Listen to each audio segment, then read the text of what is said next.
All right. Jimmy Toscano, top 5 Celtics. Larry Bird, Bill Russell, John Havlicek, Jason Tatum, Kevin Garnett. Not seen. Where's Paul Pierce? No Paul Pierce. I'm My sorry. top 5. Paul I'm Pierce. sorry. Paul Pierce. Yeah. Paul Pierce. And KG. We'll give KG number 5. How about that? Not there. And Your Rajon Paul Rondo, Pierce, by the way, not there either. But that's okay. Rondo's a 6. Your Pierce hatred, we'll get into it. We'll get into it. It's beyond It's comprehension. Celtics Lakers. It's Celtics Lakers. We're going to start the show now. Always has to be a shot at somebody. I know. They're never clean. They have to run. That's the only shot they have. They do it for 82 games. We're about to find out. He already has shown what he's capable of. Did surprise me. I thought we were going to hang in there. This makes me think that we do need to be humble. I actually think you're the only one who deserved that beating. Yeah, Hamid. Let it roll. Celtics, Lakers. I hate the Lakers. I wish there was somebody on this team tonight that I hated. I didn't know half the guys on the damn team. Then nobody good played. But I guess what? I just hate the colors. Yeah. Oh, I like the colors. I like the royalty. I want to hate the Lakers more, but this wasn't the Lakers that they played tonight. This was, by the way, this John, was. it's mulled wine season. It's hot wine season. Oh God. Yeah, this is hot wine. Is that what we got? Yeah. Yeah, little. I'll explain it in a bit. Go on. Okay. I'll go over the ingredients in a bit. Okay. Were you at like a holiday thing tonight? No, as you know, I came back from Paris, and hot wine is the big thing over there around Christmas. So I'm bringing it back to America. I'm thinking about opening up a little like hot wine bar, a little hot wine stand, like in the city somewhere, and just passing out nice, warm, cozy, hot glasses of wine. It's not just wine; there's more to it. Hot ham water. Yeah. Okay. So yeah, we can do that anyway. Vin showed, I think is how you pronounce it. Anyway, everybody knows. Look at culture, Jimmy. I like it. Not that you didn't have it before, but you brought something back with you. I like that. You Americans. I know. I'm so American. But anyway. Anyways, F the Lakers. Blowout tonight. Coast to coast win. Bit of a bummer. I'm sorry. I know. It really I'm trying to muster the energy to do this because again, it's fun, right? LeBron is fun. Luka is fun. Watching Jaylen, or Walsh frustrating Luka all night would have been a ton of fun. It would have been awesome. There would have been a lot of things, and again, there's energy, and it just took the juice out of the building tonight. Where imagine buying those tickets. Oh my God. Nope, you muted yourself. If you purchased tickets to this game like a month ago or however, you are pissed right now. You're pissed. Yeah.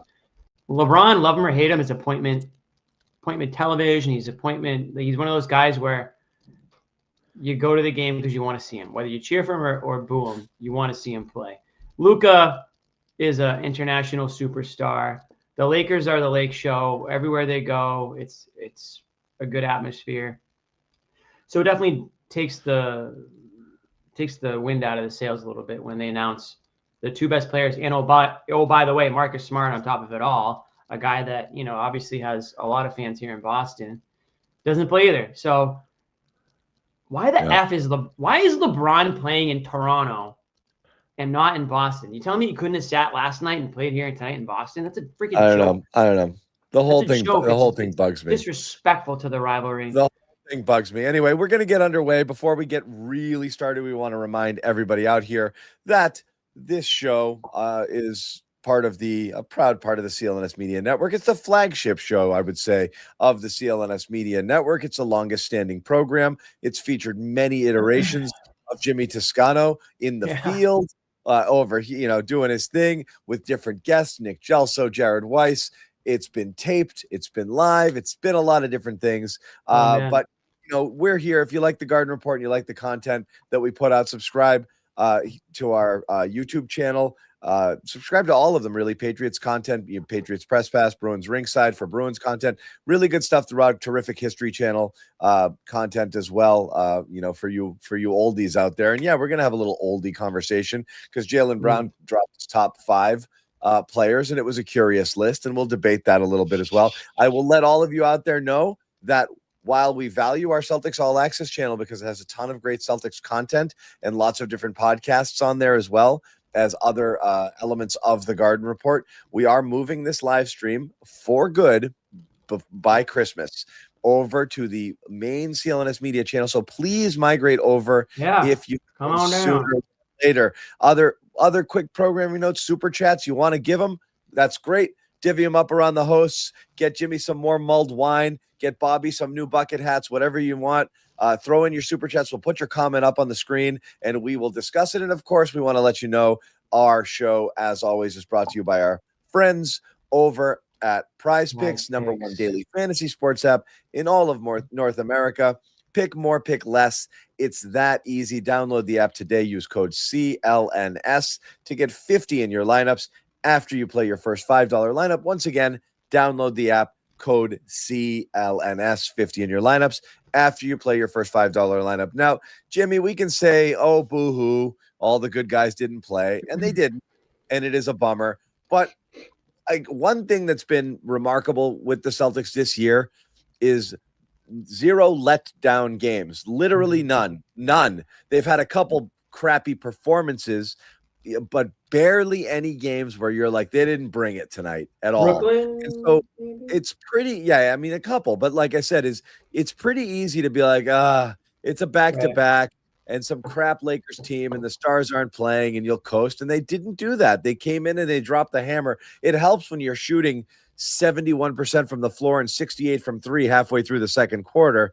That means you have to try a little less hard, which is what happened a little in the third quarter. And they let LA creep in a little, but this game was never in doubt. But again, the effort was there start to finish. And it's interesting seeing the Amazon guys do a game here because I don't think it's the first one, but it is interesting just hearing the outside perspective on what people are thinking about the Celtics, and just a lot of love coming the Celtics way in terms of the way they're playing, way the offense is humming, Jaylen Brown, and a lot of love for Joe Mazzulla and the way that he's managed this roster. And again, it's hard to argue with any of it at this point. They're a good story, man. They really are. Like they're clearly, punching above their weight and exceeding expectations, and they're doing it night in, night out. And they're freaking 14-9 right now. They're 14-6 since losing those first 3 games. That's a 70% win percentage.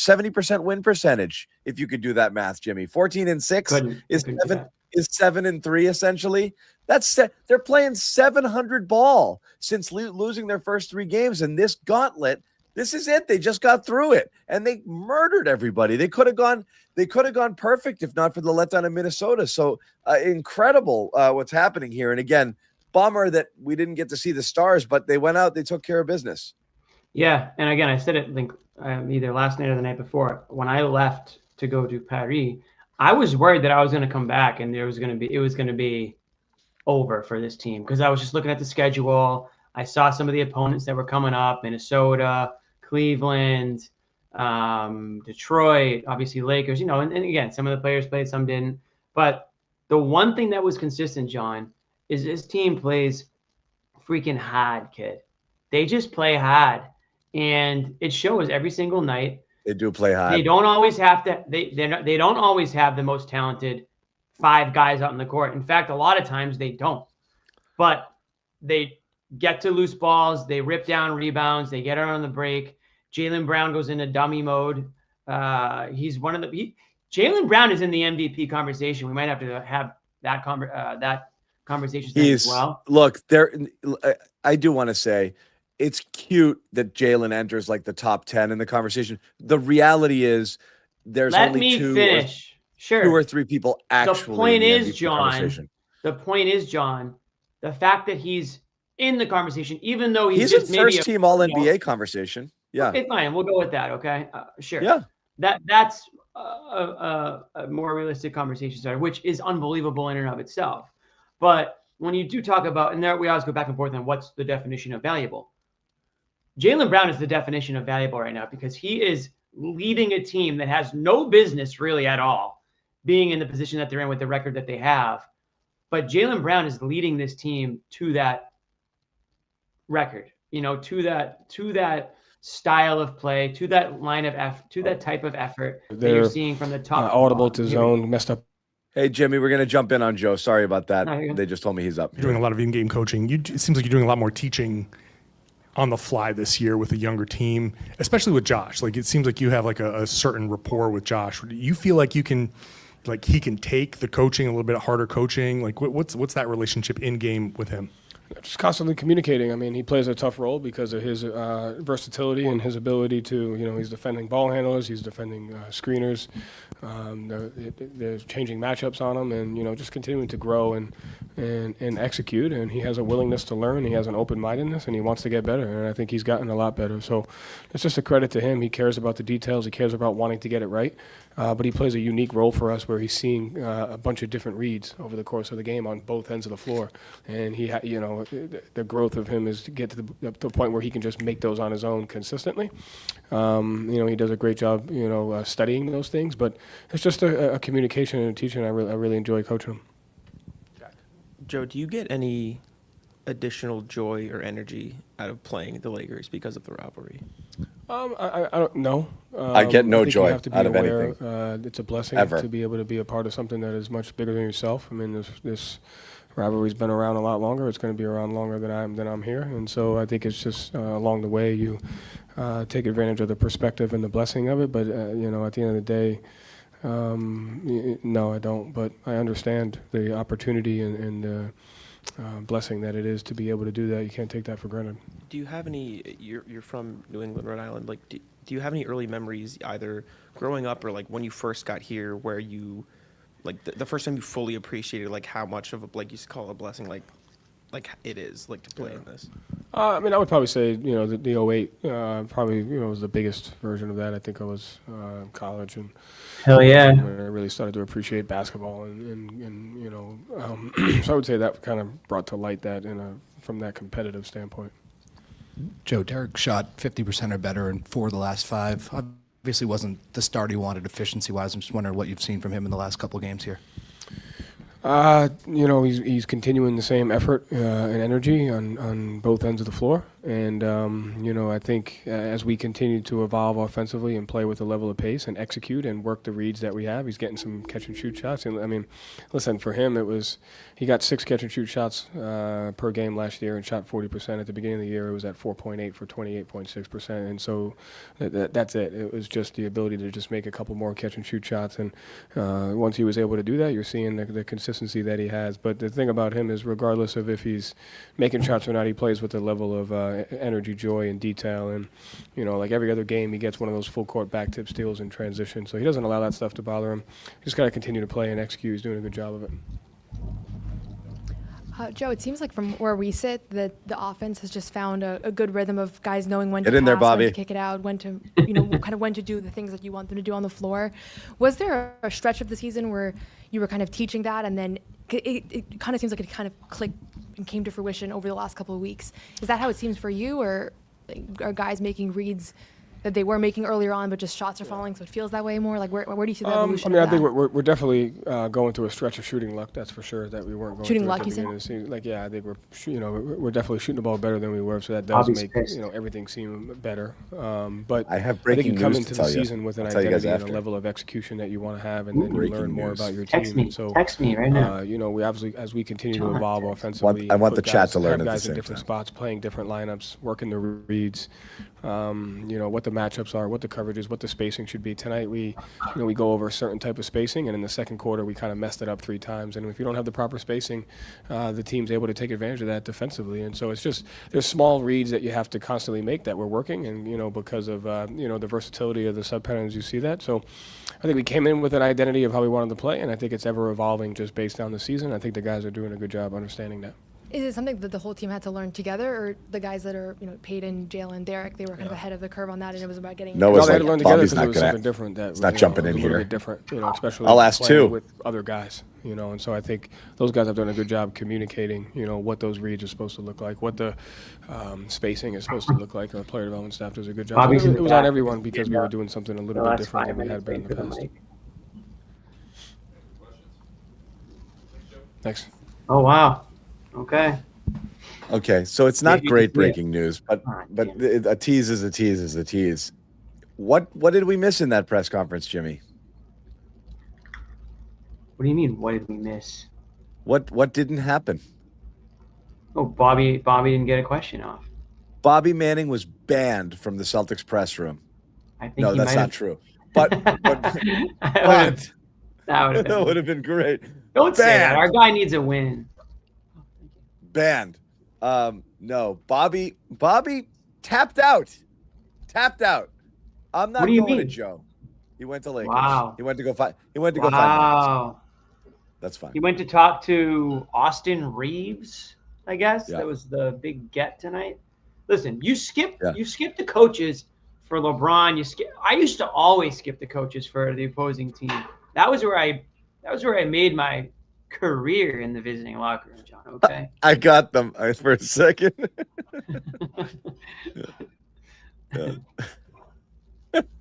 They got him. It was unfair. It was unfair. I mean, it's quite the coincidence we didn't hear from Bobby tonight. Yeah. I'm not sure why. Banned. Press credential revoked. Gone. Can't be there. I'll go. Anyway, I'll go. I'll go. Well, we were talking about it before, Jaylen Brown. Sure. Look, I like I said, I'm not saying he doesn't belong in the. You know what I meant. His name's in there. It's just realistically, it's a 2 or a 3-man race. It's just going to be hard to crack that, and that's what it's been each year. Where Tatum, he's in the Tatum world right now. Tatum each year has been. Is he going to finish 4th? Is he going to finish 5th? Is he going to finish 6th? That was the ceiling. Brown's in that conversation there too. Could he get all the way up to 4 or 5 in the MVP voting? Yeah, he can. Absolutely he can. So I don't disagree with you. It'll look good on the resume. He can't actually win the MVP, because you have, other guys having historic seasons for a team that the friggin' Thunder might win 80 games. I just don't know what you're going to do about that. I think the point is I don't know what you're going to do about that. But he's great. And Noah put this up here, and I think it's fair. And then you can continue your point. I just want to put it up as a little visual here. It feels like Jaylen Brown has been the best player on the floor almost every game this season. Yeah. I don't know if I can argue that. He goes off against Anthony Edwards. He was better. Minnesota won, but anytime you've seen a situation where it's someone on the other side who's supposed to be a star, Jalen Brunson, nope. It was Jalen. Guys who people are putting up ahead of him, either in voting, awards, accolades, or just kind of perception. He's buried them all. So far this year. I think it goes back to just watching the games. Just what do you see out there? And this, you're right. He's not going to get probably the votes required to win, the MVP or whatever. But if you're a consumer of Celtics basketball, which we all are, anybody watching this show is, we might have a couple Lakers fans. Get lost, guys. Otherwise, you've seen the same thing that everyone else has seen. Jaylen Brown is playing arguably the best basketball of his career. He's in the most control I've ever seen him out in the basketball court. Exactly. Everything's slower. He's playing smart basketball. He's playing composed. He's always been, in my eyes, the kind of like the leader of the team. Yeah. But now I'm seeing it even more so. And he's saying the right things, but the way he plays, I think he's getting. John, you can probably back me up on this. This has been the best team player Jaylen Brown that we've ever seen, meaning he's making the players around him better. And I said it the other day. Than he had in the past. The two things I like the best out of it is, there's his shot total is up, and that's understandable. His 21, 22 field goal attempts per game, but it has to be. Nothing feels forced.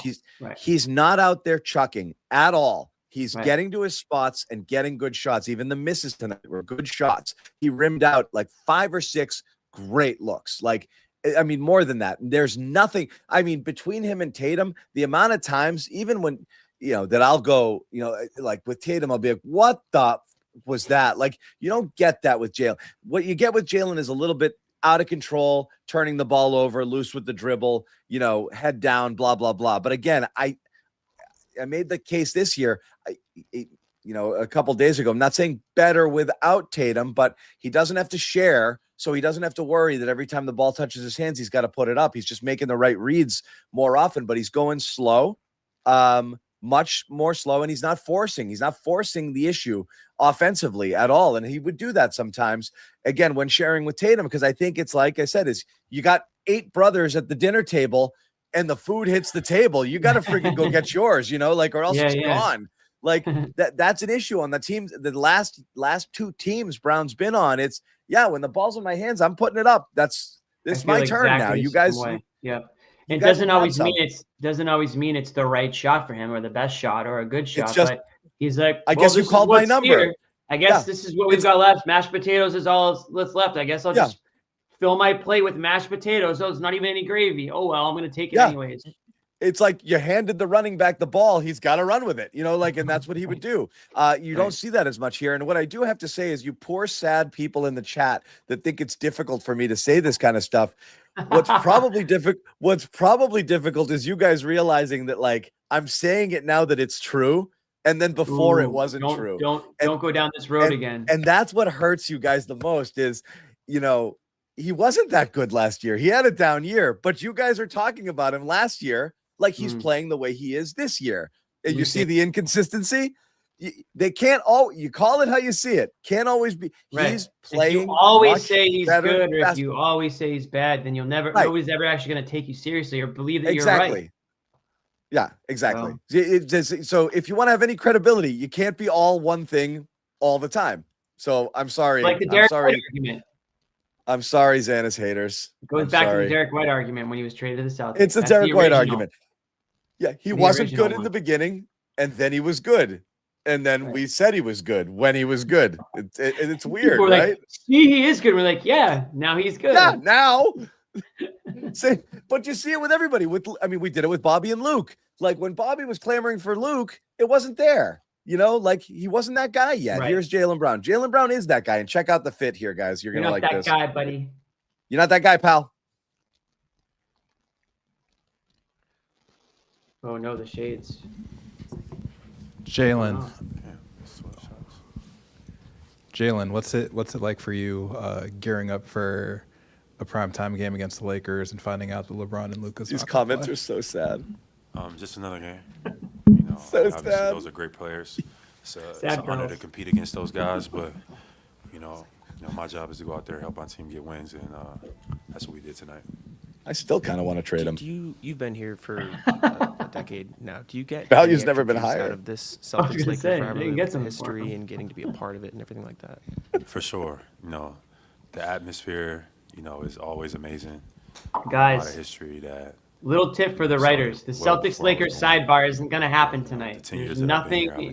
Nobody gives an F about the matchup tonight. It's been fun. When you first none of the guys played. Where you it clicked oh, this is something really special, like a player explaining it or a moment in one of the games or anything like that. Right away, the first one makes it so sad. Celtics Lakers is like you can feel the atmosphere, you can feel the energy in the building, and then as a player, what better environment? I appreciate you, Mason. A lot of history, a lot of people tuned in, a lot of people excited. Look at this one. This is tough. All you got to do is show up ready to play. Nick Wright. Jaylen, your assist numbers have been trending upwards in recent weeks. Obviously, guys have to make the shots for the assist account, but how much satisfaction are you getting out of drawing two and kicking it out, whether it's threes, whether it's guys down by the basket? What's your emotional process when you're able to kind of get guys going and kind of set them up based on the attention that you're drawing? Just making the right play. Tonight, dude. Watching you're gonna get dragged all season, seeing where I can get my guys more involved. You can take it. Get some easy baskets. Because that's great. That's a great sign for our team when Peyton, Derek, Sam, and are hitting threes, Anfernee. So just using the attention that I have to our benefit. Has it been getting a lot easier, would you say, throughout the season, or is it? Yeah, I think when you have a bunch of guys figuring it out for the first time, of course you all expect it to just sink right away. But we had 5 or 6 new players. Like, we were all figuring it out. You know, I know you guys don't care about that, but, you know, we've been getting better every single day. And it's coming together a little bit now, but we still got a lot of work to do. Jaylen, you're almost through this kind of treacherous stretch of the schedule. You guys have won 9 of 11. Say that fast. Treacherous stretch. Expectations raised now. I mean, do you look at the rest of the East and you look at yourselves and go, okay, like, we're not just a little engine that could here. Like, we can actually do some damage here. Yeah, I think the expectation level has always been the same in my brain. You know, just come out and compete and maximize our potential and kind of go from there. Don't focus on like the end result. Focus on what you can control. Right, that's in front of you. Yeah, trading for Beal, why not? You know, winning each possession. You know, being the harder playing team, all that good stuff. Sounds boring, but that's the type of stuff that leads to building a really good team. And, you know, you had the illness yesterday. Were you able to watch the game? And what was it like to watch them score 146? Yeah, we rolling. It was balling last night. We had some good plays. When Hugo got that block, I was yelling at the TV. So we got guys who are, you know, finding their stride, feeling confident, and you can see it. Jaylen, Derek shot 50% or better in 4 of the last 5 now. Just wondering what you've seen from him in the stretch and what it does for you guys offensively when he's rolling like that. Yep, Derek is finding his stride as well, and those are all good signs. When Derek starts checking his pockets for threes, you know that's a good sign for our team. Jaylen, it seems like Jordan's been incapable of missing lately. He's 18 and 19 over the last 3 games. Just what it's been like watching him gain that offensive confidence. It's been great. It's been great, honestly. It's been great. It's been great. I don't want to boost his head up too much. I don't want him to start getting cute. He got to still take care of the details. But he's been doing a good job. But we're going to need him to maintain that. So y'all don't boost his head up too much.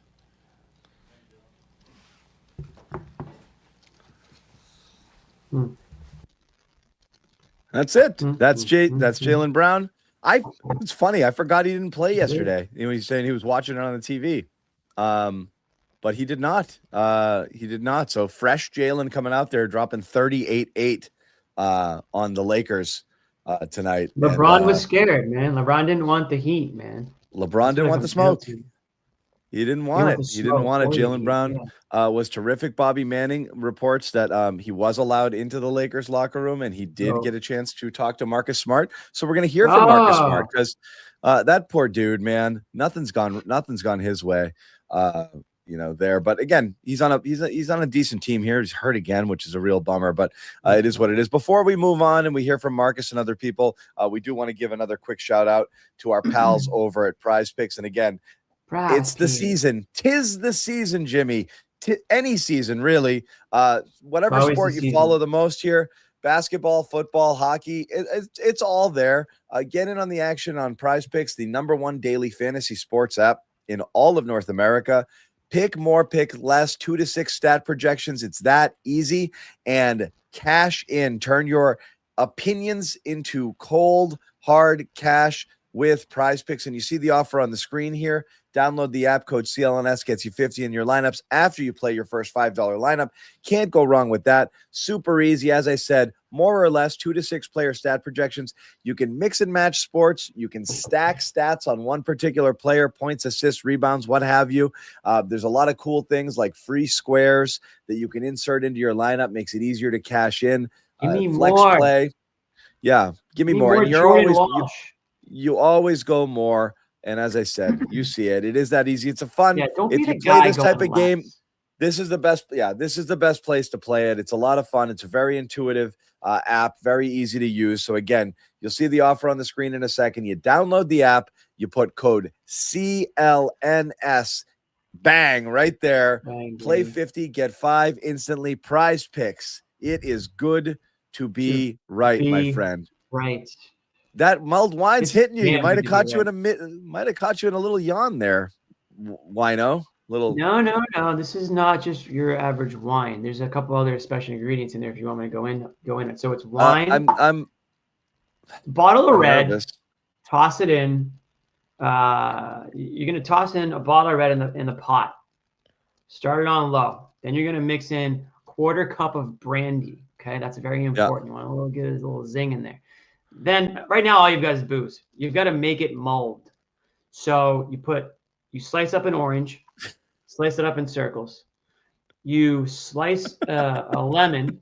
You just want the zest of the lemon basically in the pot. Then you're gonna the most important part is nutmeg, cinnamon, and there's one other thing I'm forgetting, but it's like a star in the shape of a star. Star anise, yeah. Star anise. Thank you. You got to throw a few star anise in there, and you just let it. A few. That shit is strong. I know, as you can see, and you just let it simmer for like 30 minutes. I'm probably missing a couple ingredients. Yeah, that gives you your little licoricey sort of vibe there. Yeah, gives you the licoricey vibe, but you've got the cinnamon, the nutmeg, the fruit, the spices all coming. Yeah, it's basically a. Smells like winter Christmas sangria in here, dude. Yeah, it smells like Christmas in here. It's unbelievable. It's a winter sangria. Sangria. Pretty much. That's what you do. I make a sangria with like literally an entire bottle of rum, and people are on the friggin' floor because nobody expects it. There's so much rum in it. So much rum. That's not what you're supposed to do. No, yeah, you gotta add a little booze to the rum. I like that. You could do brandy. By the way, too, I'm not in an interrogation room. There's just very poor wall decoration on this side of the room right now. Somebody put it in there. It's like Jimmy drinking wine in a closet. I saw that. That's hardcore. I can show you that there is in fact furniture. Pictures in your cell. Yeah, it's a big closet. Listen, I know everyone's used to the loft. Everyone's used to my loft. Callahan does his pot against a white wall too. It looks like he's a prisoner. Yeah, I'm just like Callahan. I'll take that. It is what it is. It is what it is. We did say that we heard from Marcus. I'll wait till Bobby comes out here. We get a chance to talk to him. Anything good, hopefully. Jaylen Brown has been the best player on the floor. Oh, okay. That was it. It was a piece of content. I was curious what Ahmed threw in there. A little guy. He's always up to something. Damn it, Ahmed. Yeah. No, we love Ahmed. Yeah, where are the paper towels? Somebody asked in the chat. That's an OG comment right there. I'll be stuck at home this Christmas at some point. I'll be in the parents' basement at some point with the paper towels, I'm sure. Yeah, we're getting POW Joe Sway, LOL. I got a gem. I got a gem I'm bringing out a little bit later. You guys want to hang on a little bit later in the show, but I'm holding it for Bobby and Noah as well. It's a gem, but you might see hostage Joe Sway from his setup as well. Joe Sway, Thankfully he doesn't talk in the clip, so you don't you wouldn't hear the friggin' the breakup. I'll be honest, I kind of missed the Brockton Wi-Fi. I'm telling you, nothing. I was like this every show. As soon as he'd start talking, I'm like, oh my God, shut up. Oh my God. Ahmed wouldn't have let that flew. He wouldn't have let that happen back in the day. Flying is the correct pronunciation. No. Anyway, going through some of the game stuff. And again, Jordan Walsh, we'll talk about him again because he was terrific for a second night, almost like in a bored ho-hum sort of way. But again, he finishes a team high plus 28. Broadcast loved Jordan Walsh tonight. The broadcast loved him because he had Reeves in jail until Reeves really started grifting. And started getting to the free throw line. An insane amount of free throws. Holy crap. 17 free throw attempts from Austin Reeves. And then he started doing what he does. He's a scorer, man. That guy's a bucket. And he found a way to get his. But Walsh made life tough on him early. He was up in his shit all game long. Sam Hauser, I love seeing the moon ball threes, man. If it's all he does, 4 for 8 field goals, 4 of 7 from 3. But he did it. He did the stuff he had to do. One thing, just let it be that. Yeah, exactly. Hold on one second. I'm asking these guys. We got a lot of sound here. I don't know. Hey, everybody, just hold on. Who do we want to hear from? Do you want to hear from Peyton Pritchard? I was shocked too. I thought Pritchard had a lot more points than he did when I looked at it. He only scored 15. I felt like he was getting a bucket every 2 minutes. But I don't really need to hear from anybody, to be honest. But I will if that's what you want to do. No, not really. Said they was. Oh, Noah said no. Not good. We did put a poll up there. Is Jaylen Brown officially in the MVP race? I don't know. Jimmy thinks. I think so. I think he's in the top 5 convo. For the record, I didn't He's say not he was like he's in the top 5 convo for sure now. He's in the. You're putting him top 5 now. Okay, look at you. See, I'm saying he's in the conversation where he can enter the top 5. I still don't think he's there. I think he just entered and he's kind of like 7, 8, 9, 10. He's down below, like in terms of odds and stuff. He's showing up. But to I'm the saying, party, but he's kind of like chilling on like the side kind of. He's at like the punch. He can knock on that top 5 All NBA door. He he's just kind of like this at the punch bowl. Yeah. He's not really like on the dance floor yet. Yeah, we don't want to hear from Hauser. We don't want to hear from Peyton, not because they're bad, but they didn't.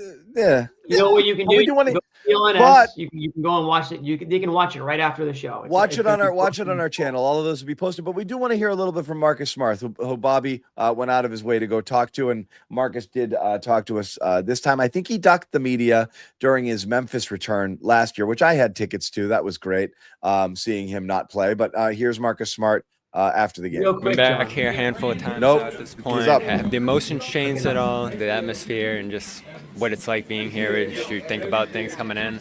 No, the emotions are the same every time. This was my home for 9 years. I came in as a 19-year-old kid, and for 9 years. So it was crazy. I got engaged while I was here. I grew up a lot. So emotions are always going to be the same here. What's your impression of the Celtics team, seeing them for the first time here, and some of the guys who are stepping up, obviously some familiar faces for you too, and Jaylen and Derek. What do you think of this team so far? Marcus Smart.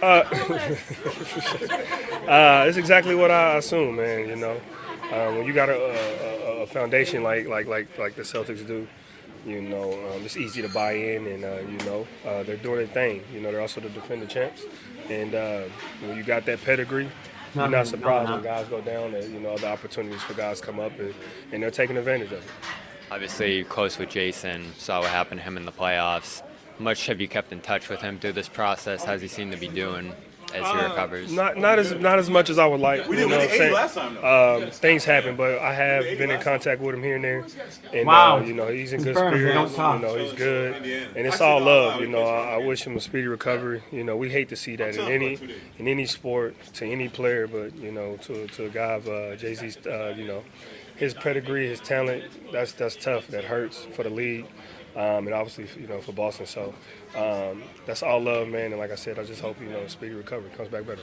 For you joining the Lakers, I'm sure starting your career with the Celtics, you never imagined that happening. What's that like? What was it like for the first time putting on that jersey? And what's the experience been like being with this team, Luka, LeBron, that whole experience? It was weird at first, and being here 9 years, I definitely didn't think that would be a possibility, but I'm enjoying it. I'm enjoying every last bit. We got a great team in LA.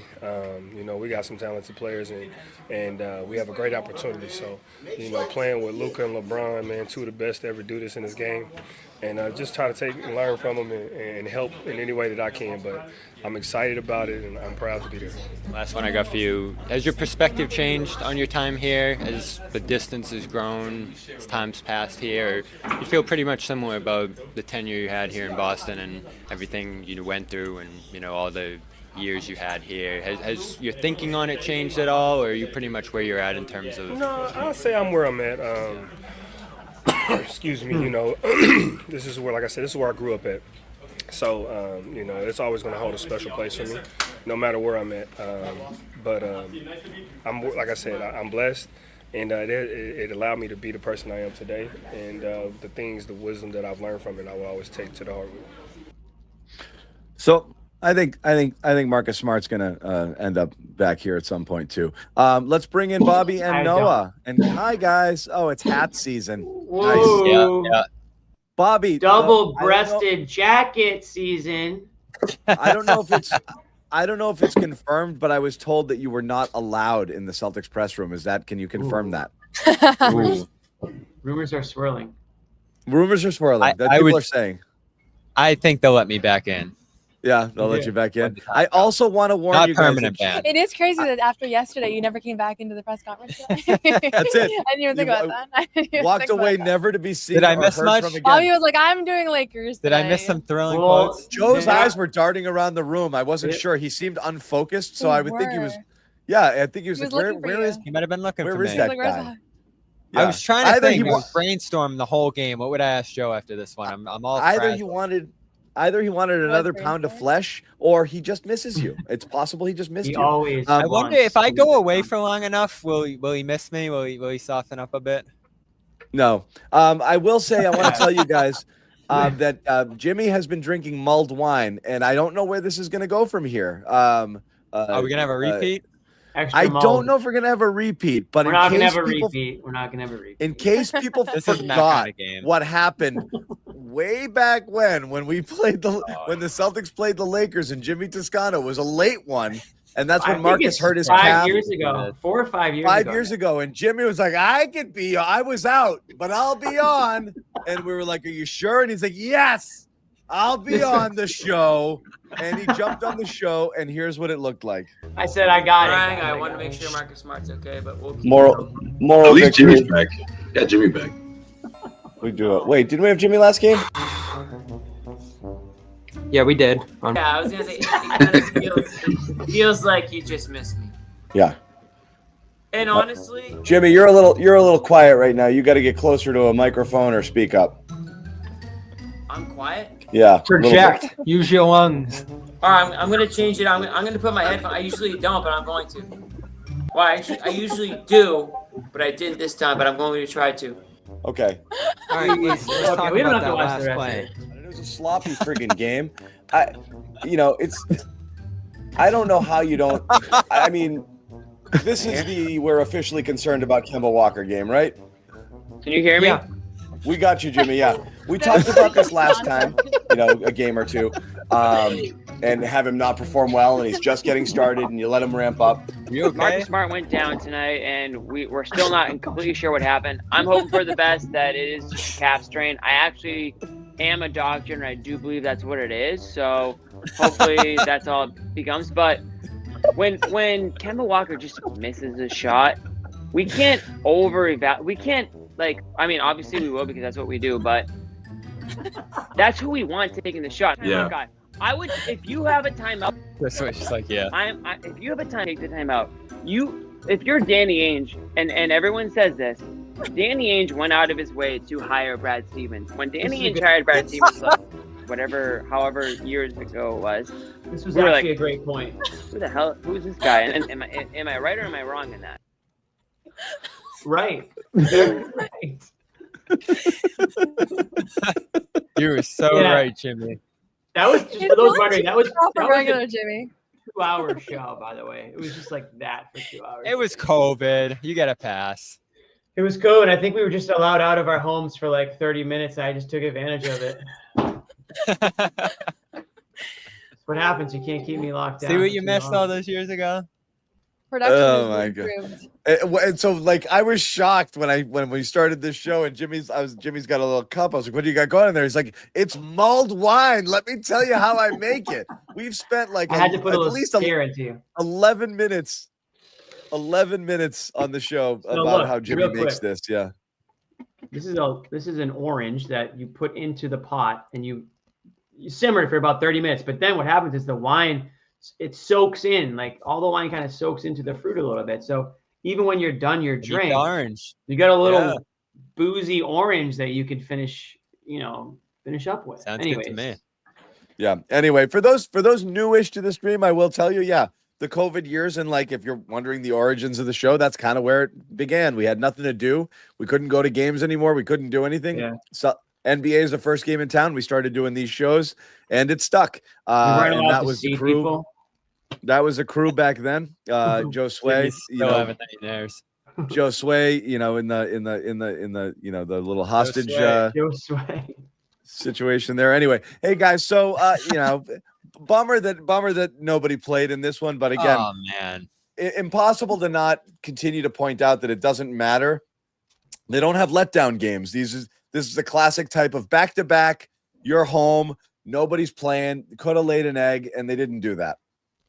Yeah, and I was saying that earlier. I was like, all right, last couple of years when the Celtics have been in this spot, you've been like, uh-oh, here we go. They're just going to let down. They have superior talent here, but they're not going to play to the level of their competition, or they are going to play the level of competition rather, and just let down against some of these teams that have their stars up. But we've been tracking it all year. Ja, Zion, Giannis coming up this week. And obviously LeBron and Luka here, they've seen numerous opponents without their stars this year and have just rolled through them. It hasn't been a change in their approach, their energy. Early in this game, Walsh is guarding Reeves full court. The defensive energy's there. They're forcing turnovers. It doesn't matter if they're playing the Knicks, Lakers with nobody, the Pelicans, whoever. They're playing with a similar level of energy and effort each night. That big letdown was the Nets game, obviously, which wasn't a case of star players being out. It's interesting because in the past 2 years of me covering this team, the number one most risky kind of game would be when the stars would sit, because that bench players are going to go crazy. Either you're facing like last year's championship team or just the Celtics that were stacked, and then meanwhile you have on the Celtics side guys that have accomplished a lot, have achieved a lot, and we're going to naturally take it for granted. But that psychological dynamic doesn't really exist right now. I don't think teams are getting up to play the Celtics the way that they used to. Obviously, interesting. Obviously, maybe the Lakers is a little bit of an exception. I mean, we know it's not the same, right? Yeah. It's not like the same as last year's team. But more importantly than that, I think you're not going to see a guy like Jordan Walsh and Josh Minot and Kata be like, these guys, Yeah, I'm much better than these guys. Like, these guys weren't even playing in the NBA a few months ago, right? So it's just a completely different makeup. But it was so not fun to watch those games where like a random role player would go off and the Celtics were kind of like take them a quarter or two to wake up. That it's actually been a nice change of pace. That's not been a dynamic this season. And for all the talk about how many teams they've played that have been shorthanded, I can't remember like one random role player that's gone crazy against them. And I feel like last year that was the natural course of action. I mean, 2 years ago, Anthony Davis and LeBron sat here. Celtics lost that game. Yeah, and I think, we were so frustrated with that defensive approach in years past, John, where it's sit back, drop, don't defend the guy who's Oh, God, I couldn't stand that. It was such a passive approach. Now they're taking the effort, the issue to teams and guarding from the inbounds on the opposite side, and everything's switching, ball pressure, playing up, rotating. When you're playing that style that requires that level of attention to detail, it probably is hard to fall asleep and go through the motions, because every single second you're reacting to what's going on and you have to switch where you're playing and adjust to a new matchup or rotate if someone loses their guy. So this definitely, breeds a level of, just effort and enthusiasm and focus, certainly the style that they're playing this year. And it's so much more fun to watch, isn't it? Yeah, I mean, there's just also no complacency. Like as Jordan Walsh got up this morning knowing he's going to be tasked with guarding Austin Reeves, who's averaging 40 points a game. And JJ said it pregame. When Luka's, sidelined. So is Jordan going to say, but LeBron's not playing, so I'm not really feeling this matchup? Like, obviously not, right? Yeah. So there's just no way to simulate that type of environment Urgency, when you're Drew Holiday and Jason Tatum and Jaylen Brown and Kristaps Porzingis and guys that are just in a completely different spot in their career. Like that's the nice thing about the young group. And then also I think for Jaylen himself, every night is different now than it once was, because every night is the challenge of like, can I take these guys and lead them to another improbable victory? I don't know if it's improbable anymore, but I think that he's not going to have as many nights where maybe he's a little bit more complacent or kind of taking things for granted. So yeah, it really hasn't been a dynamic. I mean, you mentioned the Nets game, like maybe that's the only one. Utah for stretches, but for the most part, they've been pretty consistent. Utah, oh God. So you have a lot of games like these, John. You have games where they've actually been tested recently. I know you've turned your approach to this team or your thought on this team a little bit over the last week here, where they did get those big time tests. Obviously, their stats, the offense, the net rating, all of that's a little inflated by some of these games, but you do have a good mix this many games into the season of a variety of opponents, like I said, availabilities, this and that. I said it to a point where you just have to consider this a good team. I feel like I said, just give me the week, give me this. I want to see this stretch because again, you mentioned it off the top. I do think, and not to keep repeating myself, I think you could throw out a lot of stuff that happened early because again, some of the teams they were playing were shorthanded and this and that, and it was still around 500 ball. So like, I couldn't really gauge, is anything real happening here at this point? Again, this is the last two games, notwithstanding the stretch that preceded that, where you're beating the Knicks and the Pistons. I mean, that was inspired basketball, and they're playing high, and not just that, high level basketball, both in terms of effort and execution. And that's, you can't ask for more out of these guys right now than what you're getting. And again, Joe mentioned it, and I am kind of a little bit curious that he drew attention to it himself without being prodded on it. But I'm not putting a pessimistic light on it. I hadn't thought of it until Mazzulla said it, but they're shooting really well right now. And you do wonder if there's a cool down coming, because tonight, was it an effort and execution win? Sure, to an extent, but they also shot 70% through like a quarter, through the first 20 minutes of the game, and just put it away. So they couldn't friggin' miss. I guess the people who haven't proven out that they can do this, like your Minots or your Walshes, you want to see over the course of the season where that goes in terms of their ability to hit those open shots when the defense's attention is being drawn towards Jaylen and some of the other guys you expect it to. That might be the only thing where you could think. But again, the most important thing to me is that they never let up. As you mentioned, we were racking our brain to find, there's really only a couple instances this year where you're like, I don't think they came out with an A effort. Like over the last couple of years, we're talking about championship team came out multiple times without their A effort. They just had so much talent they could play a quarter and win half of those games. And then last year was a really inconsistent year. This year, you're getting consistently good effort, and it's been pretty impressive. I think Joe has actually scared them into trying. I'm not even joking. I think that they are. His style of coaching, the punishment that they get for not trying is like, he's just like, okay, go sit in the bench. You're not going to start. You're not even going to freaking play if I think that you're not trying hard enough out there on the court, or if you're not listening to what I'm saying, or if you're not, if we go over something in practice and you go out and do the opposite thing, guess what? Find the bench. And I think these guys are scared into playing basketball to their best ability, which is a great thing. And you said it a couple of games ago, John, like you give Joe a huge slice of the credit cake up to this point in the season. And I have to agree. I think he's really coaching these guys up. And I don't think you can, we're talking about Jaylen Brown in the MVP consideration. I think at some point, if this continues the way it is, Joe Mazzulla is going to be in the coach of the year conversation. Absolutely. And he should be. Again, obviously OKC, Jimmy. They win 85 games or 75 games, and yeah, it's not going to happen.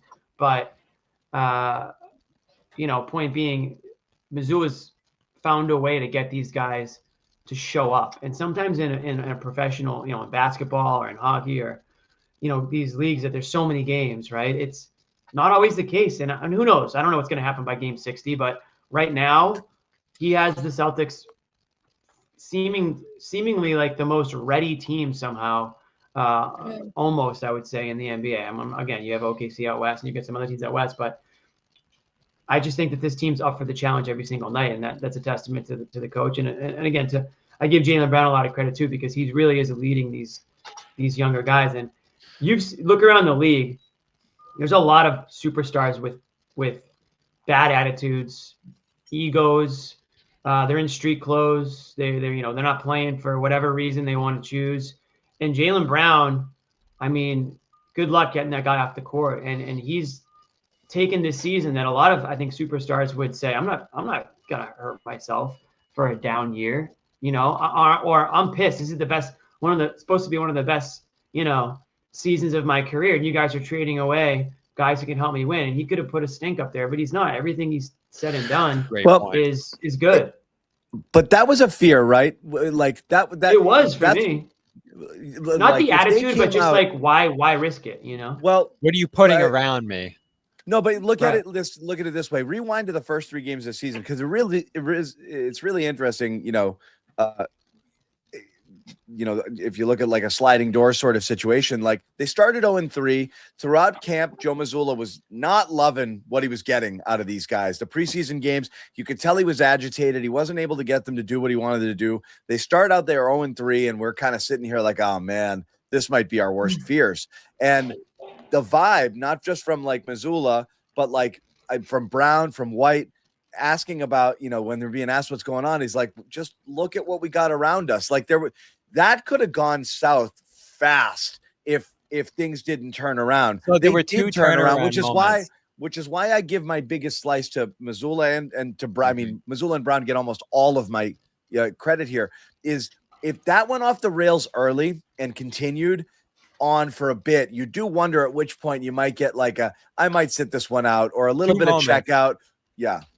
Yeah, 2 moments early, I feel like were real turning points. To Jimmy's point about the coaching and that anyone could come off the bench and anyone could be benched, they started Hugo Gonzalez the 3rd game of the year in place of Sam Hauser, who, again, it's not starting him in place of Jaylen, but it's a rookie starting in place of one of the championship rotation guys 3 games into the year. And that was their best effort to that point. They blew the game late, but I feel like that was a big moment for Joe in terms of his ability to adjust and change things in unexpected ways on the fly. And then to the Jaylen point, the following night on the back-to-back in New Orleans, he's lined up for that rest night.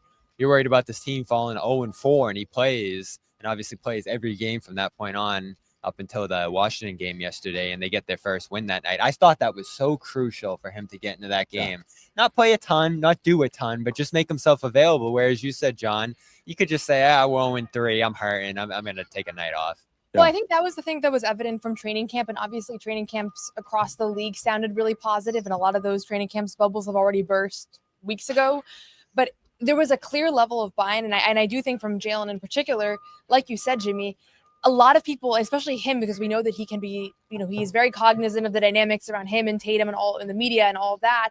Like, I don't think that he ever took it as a slight that they had a much younger group around him. Like, he acknowledged it, but he has seemed to really embrace the challenge of training up Josh and Ugo and Jordan from the jump. And he, from training camp, was like, I'm really excited about these guys. It's going to take a lot of work, but I'm really excited about these guys. And it's really been nothing but positive from everyone that has spoken to us. And yes, they're media trained and they know not to say the wrong thing. And I'm sure that individual guys have had individual moments of frustration, but you can read between the lines. I think even Anfernee Simons has come in and like accepted the fact that he's not going to be a top scoring option and he's nor a starter. Simons too. Yeah, and when he's had moments where he's played 11 games, like you haven't really seen any cracks in the kind of collective buy-in for this team, and I think that's been probably the number one key to their success. And the other piece of it is I actually think they have some really talented players and players that are more talented than we realize. Like the Jordan Walsh jump, like we can credit Joe, we can credit Jaylen, we can credit the leadership, but like this guy's good, and I don't know if that's we should go back and look at who coached him in Maine and who's been working with him on the sideline.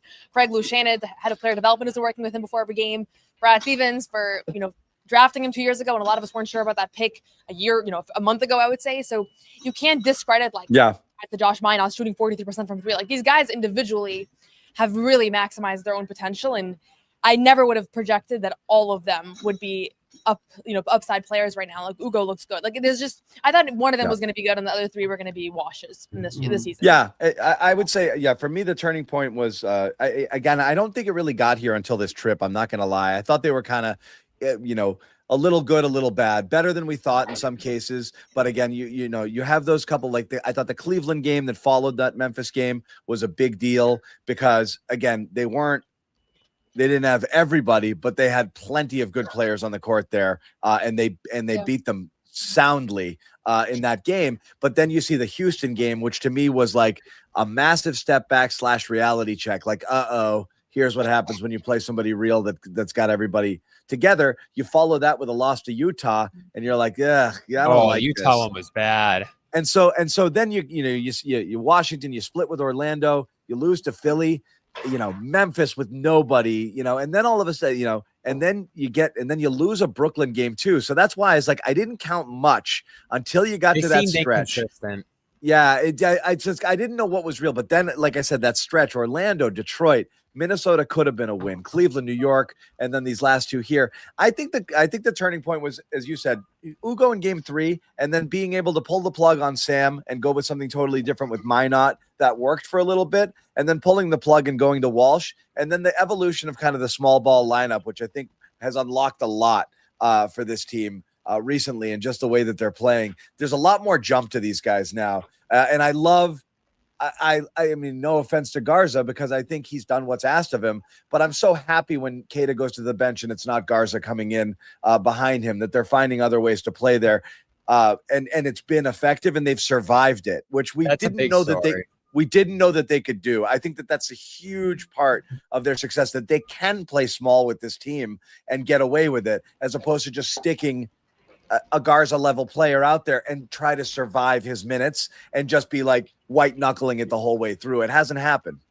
Yeah, and it's interesting. Oh, go ahead. No, I was just gonna say, just astonishing that they're 2-0 without Kata, with wins against the Jalen Duren and the Pistons and Evan Mobley and the Cavs. Like I don't think we would have foreseen that, especially when his on-off rating was so so crazy the first couple weeks of the season. So they've shown. I mean, obviously it'll be different to be down multiple players or more extended absence. Like they've still, knock on wood, have had good health, but we've seen how they adjust to those little absences and cracks. And even, the Wizards were terrible, but to win by 45 points without Jaylen Brown, it's a good indication that it's not just Jaylen that's making the engine kind of tick. Yeah, I take any positive as a plus when we had no idea who this team was coming into the year. Were they good at all was what we asked. So the fact that they have blown out numerous opponents, that they are this far high above 500, this high in offensive rating, especially recently, that's all just gravy to me, because the fact that we had no clue who this team was going to be coming into the year. So the fact that there's so much, remember earlier in the year, John, I was saying there's a lot of good, there's a lot of bad.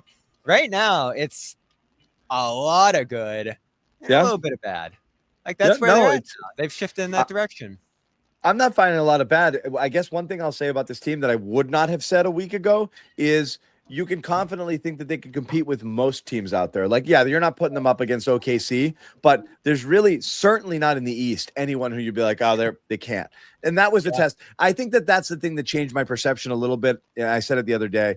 We were looking at the bottom of the East saying they can't be worse than these guys, but the top of the East is not good at all. They're fine. See Toronto fine. Sunday. It's going to be interesting to see them because they're fine. They've been one of the elite teams. There's some good teams, but they're not great. They're not great. The East feels incredibly open. And, I think Gary asked Jaylen about, maybe there was a moment of like us looking at them as this underdog team. But in reality, when you actually stack them up against some of the top 5 seeds in the East, like they stack up fine. So, that's why when we were talking about Giannis yesterday, it's like if Giannis is to leave Milwaukee, he has to stay in the East, because who would leave the East right now? It's a great place to be if you're trying to make the finals. Yeah, and I was, we played the Marcus sound there, and I was talking to him a little bit before the game about that. Like the fact that you do look at this team, this organization, and it's different faces, but there's still so much of the same from their elite years. And there's enough there combined with some good development, combined with some good coaching to put a team in position to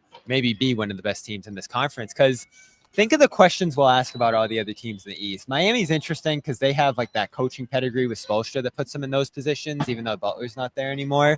But when you look at every other team in the East, even Cleveland, who a lot of us had some high aspirations for going this year, Orlando, who Jimmy and I loved, the Knicks, who looked like they were ready to win after the run they went on last year, there's still that question with every single team in the East of, you're good. Yeah, you've had good seasons, but you haven't done it in the playoffs. And that's actually one that the Celtics won't have to answer because of how many guys are on this team who have done it in the playoffs and who have won a championship at this point. It's a lot of new faces, but I think enough of that fabric's here, John. I don't know how you feel about that. Like, let's say this team does stay healthy. They stay on this trajectory this year, regardless of whether Tatum comes back or not, because that could obviously be such a swing factor with this. Is there enough here to make you say, that's still to some degree that championship team from a couple years ago, or is it too different? This team? Yeah. The Celtics? No, they're not. I mean, no, this is a completely different team. So you don't think there's enough of that fabric left in place to say, ooh, they could go on? No, and I think that's a good thing in the sense that like that team was basically a super team. It was an assembled, they were hired, they were mercenaries. They were hired guns. They were brought in here on a short contract to win now. And they did, like, immediately. And you knew there was an expiration date on it, and you knew you were going to have to detonate the entire thing. But it was in the hands of stars. I mean, you look how deep that this team went. So no, this is a completely different team. I'm surprised that they, I like the identity of it right now. And I'm amazed in the same way, but different.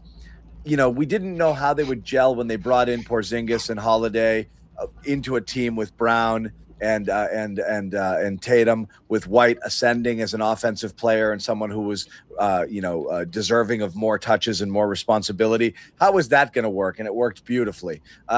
In the same way, I can't believe that this came together as quickly as it did, which is again why I keep going back to Joe for a ton of credit for like finding what was going to work. I know I teased him and you guys for buying into the whole, like, our superpower is our depth and this and that.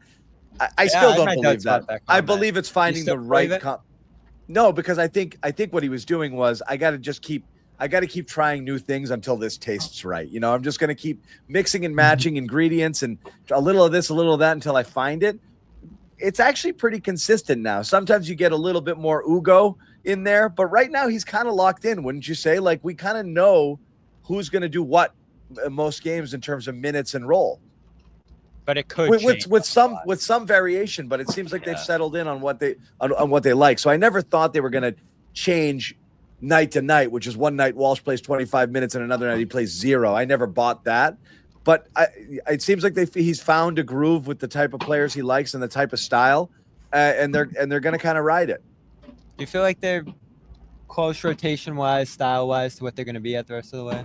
Yeah, I mean, they're a lot closer than they were a couple weeks ago. I still think there's a lot of potential variation. Like somebody like Baylor might play 5 minutes one night and 20 another, depending on how other guys are doing, and obviously foul trouble and things like that. Sure. You I saw still Ugo, feel like Ugo supplanted Walsh the other night. Sure, you can see a for hot sure, hand right. sort Like of there's thing. more flexibility than there was in previous years. Yeah. And there isn't a clear, like if somebody's out, I don't inherently know who is going to start in their place, which is different. Like I would never have projected that Xavier Tillman was going to start at that Cavs game and play 30 minutes. Like I still think there's a little bit more unpredictability, but the idea that that 5th spot was going to rotate all season, that was not sustainable. And so I would be, I expect it to remain Walsh for the rest of the season. Would I be absolutely stunned if at some point it's somebody else? No, because it hasn't been like that established of a stretch. But I think that Joe has he wants to have the structure and like guys knowing their roles, but there is going to be a little bit of, variability that just wasn't there the last few years. And I think the question John asked earlier is a good one too when it comes to that sustainability, because the Minot center lineup, I love it. It feels like it's working right now. The offense is outstanding when they play small and fast into the second unit like that. But does it hit a wall? Do teams start to expose it a little bit? Do you have to go back to some backup centers or bigger lineups because of teams taking advantage of them? And I find it interesting, you repost a lot that last 10 game stat where they've emerged as a #1 offense over that stretch by miles. But they've also dipped to the bottom tier defenses around the league because obviously their rebounding is an issue and they just give up a lot. Everything's a trade-off, as Joe says. It is. Yeah, and one concern that I have with the small ball or just in general with their front court rotation still is they haven't faced some of the league's best bigs yet. Like I'm still not sure about how this team matches up agast Jokic. To be honest with you, is Jordan Walsh going to guard Wemby when the time comes? I don't know, but you think about Giannis, you think about Jokic, you think about even Sengun, like some of these guys that are some of the craftiest, most talented bigs in the league. Some of them are injured. Like normally, as when Joel Embiid would come to mind, I feel like there's a little bit of some scarcity there, but that's still an area of potential concern. Or not even I don't think they can solve it, but we haven't really seen that test quite yet. I'm excited about Toronto. Yeah, you're always excited about Toronto. You're always excited about Toronto. Hey, they're back. They're rolling. They're one of the best teams in the East, and you just keep seeing these tests. I think someone asked a little. I think they feasted a little bit on sub 500 team. We'll see how they fare the rest of the year. But someone asked a question earlier: how much more would Bobby like this team if they were Toronto? Someone said that. No way. In the chat. Yeah, in the chat. Yeah. Only a game behind Toronto now. Got the best of both worlds here. Well, I want to bring that up. This team's rising in the standings fast, and I don't know how much we take from the first quarter of the season. They're super healthy right now. There's still so much, and I don't want to damper the high this team is on right now, but there is a lot about this team that feels a little unsustainable. We've talked about their offensive approach. And Josh shooting 44% from three. Yeah, the shooting a little bit. John mentioned the shooting, but also most of them, not by the main guys, but all of the role players are shooting very well. Yeah, that's the part that I'm like, is this? And then the intense effort, the night-to-night focus, they've gotten that through the whole schedule, save 2 or 3 games. You're Walsh, Minot, Ugo, Keita. Those guys are never not going to play hard. They're going to there might have lapses, but they're never not. There's too many guys and Derek White, Peyton Pritchard, those guys are never not going to play hard. There's no players on this team that you're worried about that okay, this guy's gonna I just don't see it. It's the shooting. But again, if some shooting comes down, others can go up. So again, that balance there, Minot drops from 42%, Derek White's still at 32 and Pritchard's at 33 from 3. Those guys are coming up. Right. Like, there's no question. Sam Hauser's, coming up. I mean, after some success tonight and recently, he's only up at 34%. So that's going to counterbalance, I think, a little bit there. The problem is if you're not leaning on your Simons and your Hausers who are shooting well, and are you going to start to have to peel? If Minot put it this way, if Minot and Walsh go dead cold and basically shoot like 28% from 3 the rest of the way, are their minutes coming down? Like, how important is it that they're how important is this possibly unsustainable shooting from these guys to the minutes that they're getting? Because you're not sacrificing anything with them out there, which makes sense that they're playing, because Noah's made it up, pointed out before, is like they're not killing you offensively. You're swinging the ball to them open in the corner and they're hitting their shots. Why would you take them off the court when they're bringing you defense and rebounding as well? And that's been the hard thing for Sam as far as his minutes go, is his advantage is supposed to be the 3-point shooting. And then if Jordan and Ugo and Baylor and Josh are all shooting at a higher clip than him, then how are his minutes warranted? And yes, he has a higher shot difficulty, higher shot quality, but that's been the whole story so far this season. I mean, Jordan was 4 or 5 from 3 tonight, career high shooting for him. He's never hit more than 2 threes entering tonight. So there's a lot that right now feels a little bit up in the air, but like you said, John, I think it's overall going to kind of regress to the mean. I don't think they've been shooting lights out as a collective. And we underrated, like, that shooting start to the season was kind of absurd. Like, Peyton Pritchard and Derek White both shooting like 20% from 3. They were like 27th in the league. Yeah, it's absurd that happened. And it's absurd that it happened, right? And I think a lot of it was not because of Tatum being out and the new roster. I think they were just both in concurrent shooting slumps that were kind of getting worse with all the spotlight and attention on it. And but this is another good Derek one. I want to mention, though, because he's totally back as far as like his confidence and everything. For sure. Yeah. And I'm with you on that now. I was still holding out a couple of games ago, but that got proven right, I believe. I want to, when we mentioned guys could fall out of the mix, new guys could step into it. I said this a week or two ago, and Jimmy kind of laughed at it. I feel like we're so close to a Shireman surge. Like this little stretch he's been on. Still laughing, but okay. 2-3 weeks here, and I get why, Jimmy, because it's hard to grasp like his 15 minutes or whatever it is. It's a short run that he gets in a lot of these games where he makes the most of it. And this was another one where I feel like every minute he played, he's defending. He's shooting better now. He's making plays on the move. There's a lot he brings to the table, and he's been marginalized about as much as anyone on this roster outside of maybe Chris Boucher. But I just love the way that 5-6 minutes, 2-3 shots, he's made the most of it. And I know you mentioned today, like he's shooting well for the season at this point. It's 3 points per game. So you would look at his stat sheet and say, Baylor's not doing much for this team. But in the minutes he is playing, he's given them a lot. And I feel like there's been other guys on this roster who, when you've thrown them in for a couple minutes and haven't given them much opportunity, you're not getting a ton from them. I feel like nobody on this roster is making the most of their minutes more than Baylor. So if the opportunity does come up where Walsh fades, Minot, isn't a good option anymore at a perimeter position, I think Shireman's going to step into some opportunity soon and really start to show some productivity like we saw. So you want to see those guys fail so you can be proven right, is what you're saying. No, but it feels inevitable. That, somebody turns their ankle for 5 games and now you have, or 2 games, and now you have Baylor kind of surging into that role. And that's part of it is, everybody's been available so far. And Joe is still finding spots for him. Like that stood out to me earlier this season where even when they were fully available and he had his rotation, he still gave Baylor like 5 minutes, which is different than getting. And why do you think that is? Because I think he handles those 5 minutes well. Not everybody can come in and do that, like you just said. Like he comes in and on the defensive end, he racks up steals, he makes smart plays, he gets a tip out rebound. Like he's just a smart player, and he's not going to blow you away. And I think the offensive efficiency has actually been really good. And I know people can laugh at. He's only averaging. I posted like his field goal and 3-point percentage this season a couple of days ago. I think he's at like 60% from the field, 50% from 3, and people were like, "Well, he's averaging 3 points," but that's all he can do in those minutes, and that's the same sample size that everybody was freaking out about at Summer League. That same sample size now we're seeing during the season. He's finding his spots and everything. So I 100% expect there to be a stretch of the season where he becomes a more impactful, kind of bigger minute. And that's what I've wanted to see from him. I feel like he, more than anyone on this team, and everybody talks about in the league, right? We're all the stars on our high school team. We're all the stars on our college team for the most part. He, more than anyone, I felt like embodied that of he's coming into these games, he's dribbling a lot, he's taking crazy shots, he's taking a lot of shots in some of these situations. And like this Summer League, you mean? Yeah, or even games late last year, he had the opportunity to do that. Now, Go make the most of 5-6 minutes. Play a role. That's so hard to do. So it's been impressive. It stands out. He's getting better at it, and I love to see it. Because we don't freak out when a guy plays for 5 minutes and doesn't do anything. It doesn't make the post-game show because it's like, yeah, I want to kind of emphasize irrelevant, him because we haven't he been able to has talk done the about reverse, him. and I think that's why he keeps kind of getting that. And then like nights like last night, he was a plus 42 in 25 minutes. 42? Plus 42. Damn. Yeah. Can I ask you guys a question? What? This is. I'm just curious.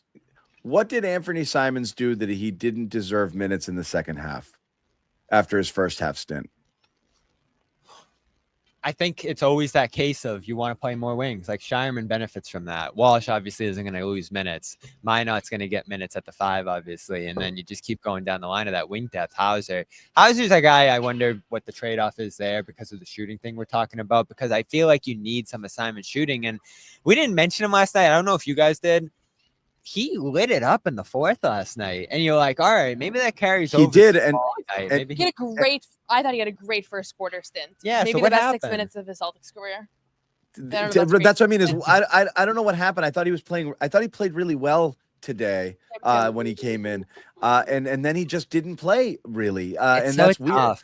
And so he did, but it was just less. I think he had he had a good 10-minute stint in the first and the second quarter. He had 6 minutes or something in the second half, and didn't. I don't even know if he got a shot attempt. So it's so weird to just have him just go away. I'm still not understanding what's going on there rotationally. That he gets kind of forgotten that way. This isn't a critical point. I looked at the box score. I'm like, wow, where did he go? Because I thought he was playing well. I thought he was playing well in that first half. I think the question we're going to start asking more and more about him as the trade deadline gets closer and the year progresses here. Is it better to have this version of if this team's going to be a serious winning team, you're talking about them going deep in the playoffs, whatever your dream scenario would be this year. Is it better to have him playing this small role where sometimes you do get those bursts from him? He's situational. He's obviously super skilled and you can go to him. And if there's an injury, obviously he could step into a zero field goal attempts in the second half. Zero. I'm not sure the minutes. I was trying to find the minutes, but 0 field goal attempts in the second half. Or if you do have the opportunity, it was 5 or 6 minutes, but I don't know exactly. It was one short stint. He barely touched the ball, went away, and that was it. Yeah, this is where he's at on this team. We've talked about it a million times. And he was plus 20 something in his 10 minutes in the first half. It was just weird, and it was just, the whole thing was weird. And again, it might be a positional thing. If you are trading him outright, again, you which is fine. You can't find a role for him here. And I'm not advocating it because again, they're playing well with the usage that he has right now with the minutes that he's playing. It's not a big deal. I don't get what he has to do to stay in there after. I don't think it's his fault. I think it's just the position he plays, the team, and what they want to do this year. It's Schroeder. We said it a million times. So are you better off just accepting this for what it is? Because it's been helpful.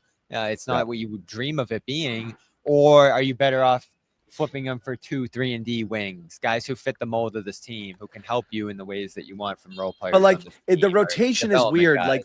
Yesterday, he entered the game at the 5-minute. Pritchard went out early at the 5-minute mark of the first quarter. He came in, and today was about 6.5 minutes. So that's a new rotation thing where Pritchard's coming out early, and he's getting some run with Jaylen and the starters a little bit, which I think is good because when it was just second quarter minutes and he was on his own, I felt like he was just dribbling around. It was just him shooting, and there was no one there to help him. So maybe that was trying to kickstart him a little bit to get him out there with that combination of players.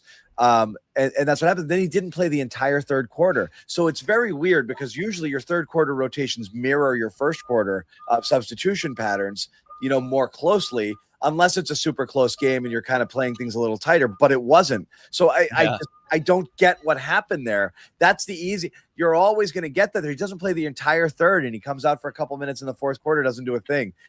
I find it odd. I can't figure it out. And I'm not necessarily saying he should be playing more. I don't know what he needs to do to get in there. It's the whole thing is bizarre. We're going to wrap it on this, guys. Jaylen Brown asked for his all-time Celtics team. He left both himself and Jason Tatum off this team. Okay. Do you agree? Do you agree with his choices? Can we say what his top 5 was? Do we know? It was Rondo, It was Pierce, it was Bird, it was KG, and it was who was the last one? Havlicek? Russell. Oh, Russell. So I feel like he was trying to build a real team. Like you want a point guard, so you go with Rondo, and then some of the other guys who I could over Kuz. This to me wasn't like the all Celtics team necessarily, like because I probably would take Rondo off and put McHale in. No, would put Rondo 5 times. I actually was gonna say Rondo's one of my all-time favorite players, and I would not put him there most likely. Yeah, he won a point guard. He's there No, has to he's be, not yeah, like he's not like an all-time. I don't think Jaylen put that much thought into his. I think we already put more thought into it than he did in that clip. Does Tatum deserve a spot? Probably, right? I mean, So I here's feel like here's where it more gets active players, juicy. he would not. Yeah. Yeah. What? Pierce or Where do you Jaylen? think? I mean, Pierce or Tatum. We've talked about and we've debated. There's been moments where we've said, "Oh, is Tatum playing on Bird level right now for stretches, right? Not the career achievements to this point, but when you're talking about him having a 60-point game, leading a championship team in large degree, and just the overall total numbers he's put up to begin his Celtics career here, along with the fact that if we are trying to build a team, he can play point guard for a team, obviously, as he has for this team. I'd put him in there over Rondo probably, and then McHale would be like the 6th man. Over Rondo? Anyway, I'd put Tatum in over Rondo. I thought you were asking about Pierce, but I was gonna say. Of course. Like what? I think I Tatum. think Pierce deserves to be on the team. Yeah. It's John, Tatum were you over. asking? Yeah. Asking about Pierce specifically? John's a Pierce hater, so he's doing this so that we can take Pierce off. The Okay. list. Well, I was gonna. I'm not a Pierce specifically- hater. I'm not a. You Pierce actually are a Pierce hater. No, Well, I'm I a can just Pierce. say, I I'm think a Pierce already- realist. I'm Yeah. pretty sure we can probably we could probably pull the clips of John hating on Pierce as the guy's raising his number up to the rafter. John's like, yeah, he wasn't really that good though. He actually stopped. I do remember that. The No. jersey's I going think, up. I think he's kind of John, a well, doofus. maybe. And he's I'll just say- and he's proven that out in his post-playing career. But Pierce was an outstanding player, but the reality is he had one MVP finish inside the top 10, and that was Because 7th. He was He's got- severely I under. think He's got Tatum and two- Brown are both gonna finish as better Celtics than Paul Pierce. when it's all Tatum's said and there done. now. Tatum's last Why 4 is years are Tatum Tatum's Brown already now? ahead of Why Pierce. is Tatum ahead of Brown now, and Brown has just simply based on accolades. Just he's got I think got when you're talking multiple. about like franchise standing, I feel like that's a. I mean, he's Pierce clearly is ahead of Brown. franchise I don't wanna open this standing. can of worms. Pierce is ahead of those guys. They're both gonna finish ahead of Paul Pierce when it's all said and done. In my what? opinion.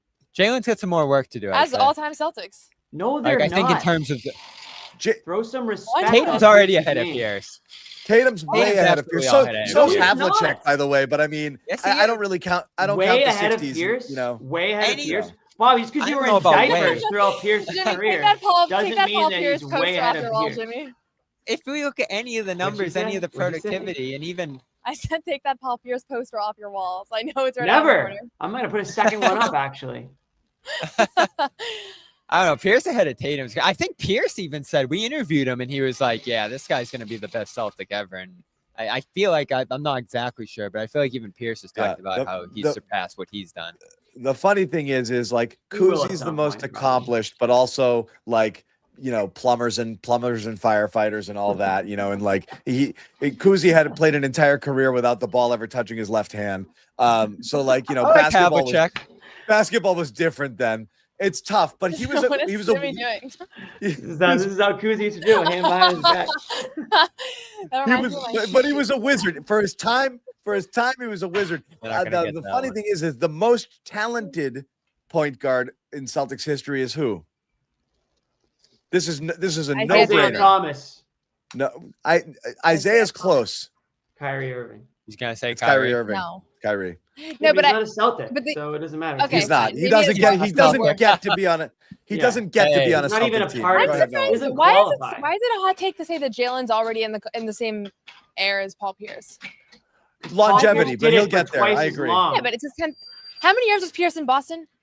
14 or so. 15 maybe. 15. Well, they let him finish out this contract. He'll be there. 98 to 2013.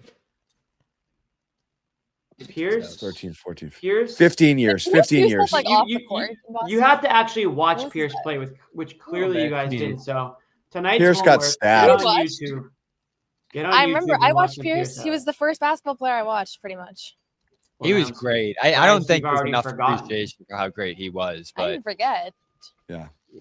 I think these you guys did. are I super think Jalen and talented. Jason are more complete players than Paul Pierce was. Ooh, I think I don't know. Pierce- He was a pretty complete player too. Pierce was one of the most Defensively, Pierce he could was score a from menace. Pierce could score from all over the court. 3 at the hoop, mid-range games, step back jumper, you name it. Jaylen Brown, I would imagine, watched a lot of Paul Pierce highlights. He should have. He talked about it last year in the 'Cause playoffs when he was they injured. have a lot of similarities. Jalen's better than Pierce too. No, he he's is. not. John's just a Pierce hater. Yes, Oh, he it's a is. closer conversation. Wow, I feel like. It's a just a closer huge Pierce fan. the Tatum hater. conversation, just in terms of accomplishment, isn't close. The Jalen. How many first teams was he? Was he ever a first? Who? Pierce, Paul probably. Pierce has never had a first Pierce team. was severely look at his resume. underappreciated and underrated. 3 third in his teams, career. 1 second team in a 20-year career. Like Tatum's accolades. Well, here's are the difference miles too, in. John. Pierce You have and to- Antoine Walker paved the way for the 3-point shot. They were Well, ahead of yeah, I their was just time, gonna right? go Paul to Pierce Jimmy. wasn't even a top 10 player of his generation. Like, what are we talking about here, guys? Well, Yes, he Jim, was. John, you got to Yes, acknowledge. he was. he And wasn't. He was just named top 75 I didn't all know- time. I didn't know you were a All Pierce time. hater, John. I'm not a Pierce hater. I think you Pierce are a was Pierce good, not hater. great. I think we I have think- the same opinion on where he ranks, but I can tell. I'm that not we a feel hater. differently about it. Pierce was. You are People forget literally a hater. pre-2008. Pierce was a high volume scorer on a bad team. Those guys are a Wasn't his dime a fault he was dozen. bad. But it doesn't matter. He's John, a he high volume carried- scorer on a bad team. What do you mean? And then KG 1 came year he in had a here, bad changed team. the culture. Pierce rode his coattails to a title, and then Pierce's Did not legacy. ride his coattails. He was He did leading the not team. ride his He was. coattails. That is, see, and you're saying you're not a Pierce hater, and you say stuff like that. By the way, I'm saying- Pierce led multiple bad Celtics teams deep into playoff runs, and had unbelievable moments as a Celtic early in his career. You can't just take 2006 and 2007 and extrapolate that and make it seem like that was his career as a Celtic, because it was not by any Well, this would be a stretch. big year for Jalen. Took Like, down if the- Jalen does lead them to the East Finals this year and Tatum doesn't come back, that does change a lot of the conversation for Jalen, who obviously has been relegated in a lot of the achievements that Tatum's been credited for. The tough part for both of them is they've both been so instrumental to each other. And a lot of these other guys is not a similar conversation. There's to some degree, but not to the level that these two have. That's sort of also it's aided just each hard to other. compare guys that brought many titles to Boston versus the guys that brought one. That's title. the problem. Yeah. But the other Pierce thing. brought one, and so that's why I feel like that's an Pierce brought easier one. comparison. Once it gets into like the Bill Russells of the world, like I don't know, 11 titles, I don't even feel like comparing it. Like it doesn't even. It's a different time and all that. It doesn't make any sense. But Paul Pierce was recent enough. 1 championship, 2. I don't know if finals Russell runs. I cracks feel my it's a fair top 5. comparison. I just say he's the best Celtic ever. I don't really count old stuff, but you have to default to those guys. I don't. I get it. That'll I get drive it. people crazy. I I get don't. it. If I was Tommy building my best Heinsohn's team, top 5 Celtic. Yeah. I know there's people that are really unhappy in the chat. if I'm building my best team, Ray Allen's a shooting guard. There's no if it's a team. Yeah, what's your team? There's no question. And KG's my small ball 5. If I'm building one for today, if I'm building one for today, it would probably be behind the 3-point line. It would probably be KG, Tatum, and Brown with Allen, and then I don't know at point guard. That's a tough one because Kyrie sucks because he's Kyrie. Oh, What about Isaiah Kyrie's Thomas? Not on our damn. I like Isaiah. I like IT. Yeah. Isaiah was great. Defensively, You try to though, put that's Isaiah in this hanging in conversation. today's a few game. times. Isaiah Thomas. I would just go with. All right, I've got my top 5. It's a true all time. Brandon You have to Bass. put Havlicek. You I've have got to my put top Russell. 5 lineup. Yeah. It's Rondo, Pierce, KG, Allen, and Perk. That's my top 5, and no one's gonna tell me. Oh, Why did it take Mason, me trust me. I think Will Chamberlain's the Yeah. best player of all time. Anyway, Nobody's gonna change my top 5. Yeah. That's my top 5. That's an interesting take. By the way, that top 5. I is think Will undefeated in the Chamberlain playoffs. isn't. Yeah. I mean, Will that's Chamberlain was starting Babe lineup. Ruth. Yeah. Oh, you think so? He was, yeah. But he was couldn't beat ridiculous. Bill. Yeah, it's ridiculous. He's ridiculous. Ruth. Anyway, that's some good rage bait for the end of the show here. I knew people would like it. But Give me something to I- talk you about. know. Where's I was, LeBron sitting here rank? staring up in his face for the last half hour. Did LeBron you rank see all- LeBron tonight? No, but he was here. I He didn't was see there. him, yeah. yeah, he was wearing You a didn't hat. see He him, was wearing a Robbie? bucket hat, I think. Oh, he was? It's hard to see the Lakers bench. How do more, you so- not see LeBron? It's like the only Wrong guy city for the bucket hat, LeBron. He doesn't know the rules. The I streak think he is was wearing a over. bucket hat. Yeah. Bobby, do Anyway. you still think that this is LeBron's last season? Because that was a horrible take yesterday. Yeah. What would have changed Well, overnight with his arthritis and his sciatica? And his bunions. I don't know, just thinking about how wrong you were, maybe. All of his old person injuries. Yeah, I think I feel even better about it. He's not going to go out there. That was a He didn't masterclass in tone. He didn't This just is drop how 40 he- behind me. Yeah. Yeah, but you had 24 hours to think about how dumb that sentence was, so I thought maybe you would have changed your opinion. But I guess No, not. I think. No. That's All right. actually By the way, Yeah. JJ to me sounded fed up about like the whole street talk around him and all of that too. Like there just is such an air of like this franchise being done with him. I and don't know didn't where else interpret it's that. gonna- We talked No, about I'm not this- necessarily saying that. I'm I just think saying JJ everything. is just sick of the questions about something. JJ was that's sick kind of everything pregame, as he tends to be. You thought? Yeah, Did he's you ask him okay. a question, Bobby? I did ask him a question, How'd it go? so maybe that contributed to it. Yeah. I went okay. Yeah. Anyway, we are going to wrap it. When are we back? What do we got? Sunday. Maybe like Sunday. 6 o'clock, I think. Okay, so 3:30 we're back. Oh, is it 3:30? Okay, I like it. All right, that's nice. Back for another one on Sunday. We will definitely see you there. Jimmy, might be nappy time for Jimmy, but before we go, we're gonna Fired we're up gonna now. hit The you. Pierce hate got me back, baby. I know. We are gonna hit you one last time with an oldie but goodie, and we're gonna say goodnight to all. Take care, everyone. I'm crying. I want to make sure Marcus Smart's okay, but we'll keep Moral At least victory. Jimmy's back. Got Jimmy back. We do it. Wait, didn't we have Jimmy last game? Yeah, we did. On- Yeah, I was gonna say it kind of feels like we just missed. Back on the Yeah. rails. And honestly, Jimmy, you're a little quiet right now. You got to get closer to a microphone or speak up. I'm quiet. Yeah. a little bit. Use your lungs. All right, I'm gonna change it. I'm gonna put my headphone. I usually don't, but I'm going to. Well, I usually do, but I didn't this time. But I'm going to try to. Okay. All right, let's talk about that last the play. dumbest sounding person. Sloppy friggin' game. No, but we can You know, hear you. I don't know how you don't. I mean, this is they're officially concerned about Kemba Walker game, right? Can you hear me? Don, that is the most We got you you, line Jimmy. of Yeah. all time. We talked also. about this last time. You know, But a game or by the two. way, I was and have the him not most perform right well. And he's just anyone getting started. has And you ever let him been ramp that up. season. Marcus Smart went down tonight, and we're still not completely sure what happened. I'm hoping for the best, that it is just a calf That was strain. literally I the beginning of the end for am a Kemba, and I doctor, and called I do it believe that that's night. what it is. So hopefully that's all it becomes. But Look at when Marcus Smart still Kemba hurt. Walker just Guys are misses very the business shot, casual. we can't We're at home. we can't, like, I mean, obviously we will because that's what we do, but that's who we want taking the shot. Yeah. Guy. I would, if you have a timeout, Just ways, yeah. if you have a timeout, if you're Danny Ainge, and everyone says this, Danny Ainge went out of his way This to part made hire no Brad sense. Stevens. When Danny Ainge hired Brad Stevens, look, however years I don't know what I was ago it drinking that night. We were like, we should probably "Who the hell- not drink who's that. this guy?" And am I right or am I wrong in that? No idea what I was even saying. And then I go, am I right or am I wrong?